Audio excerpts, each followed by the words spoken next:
Hello, everybody. It is me, Carson Zadroga. Or in other shows, you might know me as Carson Harvey. Long reference. Today, we're going to have another debate, press play debate. Today, we're going to do Marvel versus DC. Which one has better characters? Each candidate is going to give their opening statements. We're going to start with Justin Todd Brown right over here, I guess. Alrighty, well, what is a movie without its characters? And which cinematic universe is, more successful and well known? That's right, it's Marvel.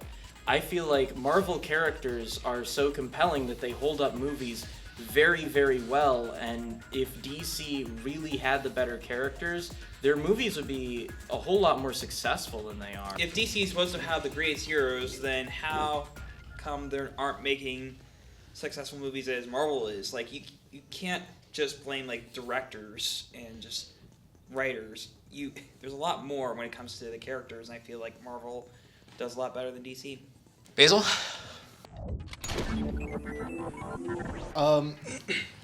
I just think, when it comes to DC, their characters just have more arc. It's not a ton of little kids who got superpowers now, they all get 20 movies each. It's, they're just not producing as many movies, true, but it's because they don't need to. Their characters have that development in and of themselves, inside the comic books, inside the few shows that they have, rather than just it being, oh, we're gonna have a show or movie completely about this one character, and that's all we're gonna focus on. Okay, your time is up. Griffin? It's true that DC has been producing less movies than Marvel, but I have to disagree with the characters in those movies. In DC, it feels like they're more serious. You can feel relatable to characters. It feels like it's actually happening. For Marvel, it's just straight up goofiness. They'll just throw in any jokes to make people laugh. It's only focuses on kids. But for DC, the characters look like it can be focused on everyone. And that's just beautiful. Okay. All right.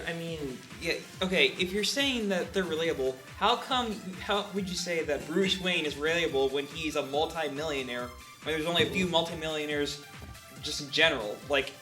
Spider-Man is the most relatable because he's a teenager and he has struggles as teens, which most of us does. So. I feel like you guys missed my point. My point wasn't that the DC cinematic universe has less movies, it's that every DC Cinematic Universe movie that released around the same time as a Marvel Cinematic Universe movie did worse, categorically, than the Marvel movies. It's not just that, they have a less expansive cinematic universe, it's that it's clearly, at least to audiences, not as good and not as well known.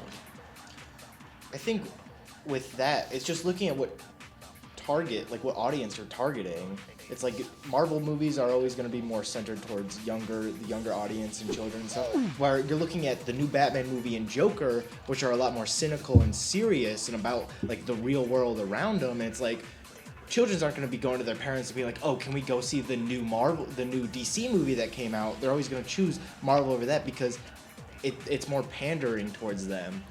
Endgame was the highest grossing film of all time.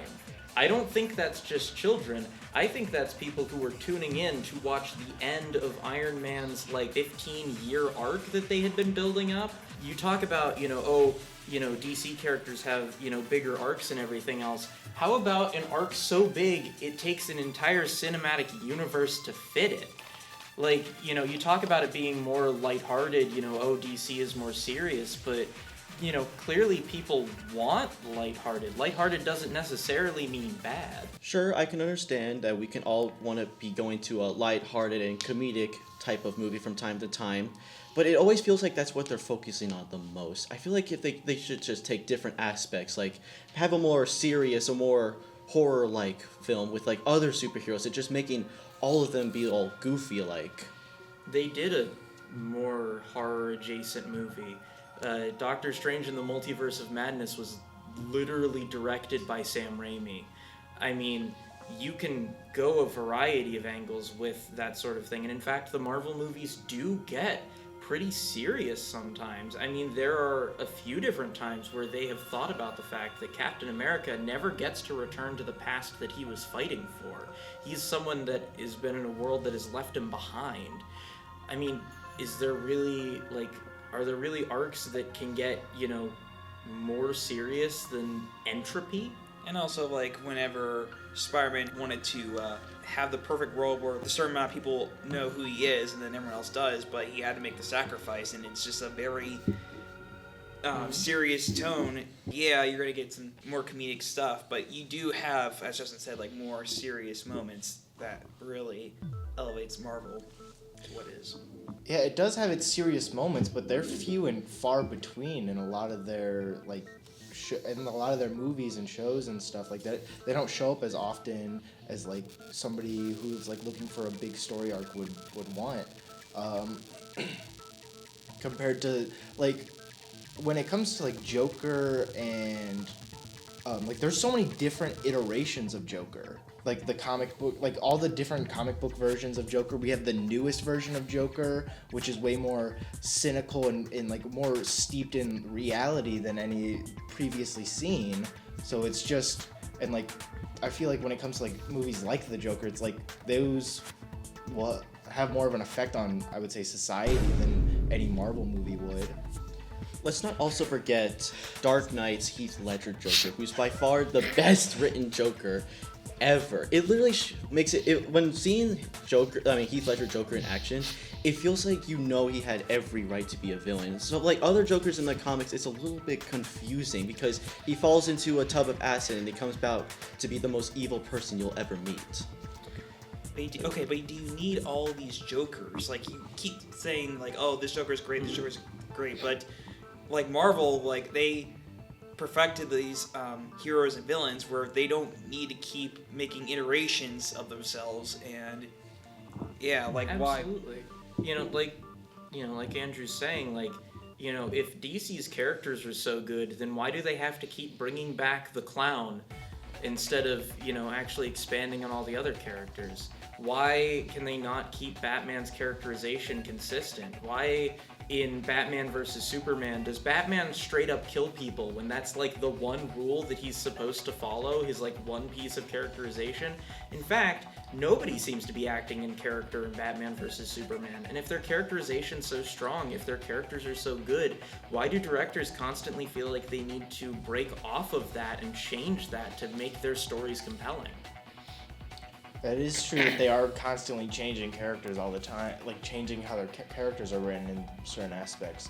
But also, when it comes to like Marvel characters, there is little to no change in a character at all over time. They stay pretty much the same from the beginning to the end. I'll say with an exception of Iron Man. I feel like Iron Man had some big change throughout the movies, but like a lot of them, I didn't really feel like there was much change like throughout like their personalities and stuff. Like with Hulk, yeah, he managed to like become one with the Hulk, but he was still the same person. Like he didn't have like a mental change or anything. He was just less the Hulk. I mean, how many big mental changes do, DC superheroes have that can't be compared to Marvel superheroes?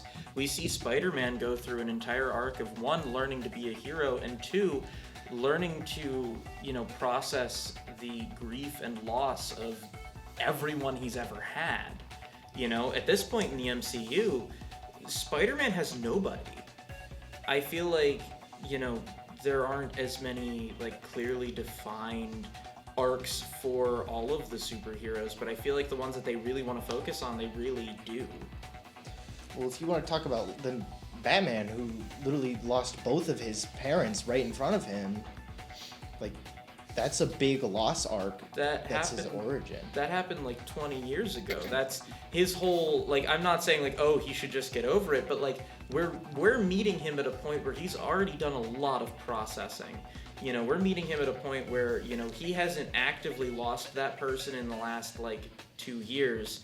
It might be a part of his character and a part of his characterization, but it's not as much an arc as it is just one of his motivators.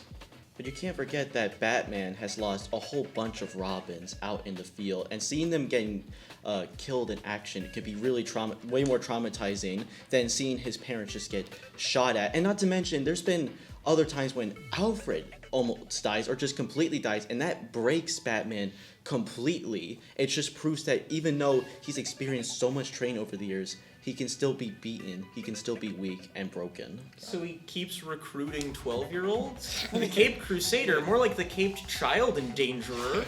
Like, more on what he said, like... Silence. Oh, okay. Sorry. I want you all to have some beautiful closing statements. You have approximately 20 seconds. So we are going to start now with DC. So Basil, you may go. I think all in all, DC's characters just have more of a story to them and go through different changes and are just more realistic and down-to-earth people than Marvel characters will be. Okay. Griffin? With DC characters, it really feels like you go in depth with their overall backstory and their journey throughout being a superhero or a supervillain. And with Marvel, it just seems lazy and goofy. And that's not facts. All right. Andrew? Yeah, I just disagree. I think not only does Marvel have the large quantity of heroes that people know, but also just like quality-wise, I think that they have much more depth and much more character into them, and so yeah, that's why I go with Team Marvel, and also doesn't for the fact that I love Spider-Man. Just saying. Justin? If I wanted to see real people being depressed, I'd go outside. When I want to see superhero media, I look at Marvel. Oh, he got you good, DC fans. Okay, well, that is going to be the end of this debate. Yeah, you got roasted. I'm sorry. That's saying someone who likes Batman. So, yeah, that was this Press Play episode. That was brutal. That was really brutal. We're going to go and now play some Among Us. That's not going to end any friendships. Everyone have a good day and say goodbye. Everyone. Goodbye. Bye. Bye. Have a good time. Bye. I'll remember Bye, all therapy. everybody.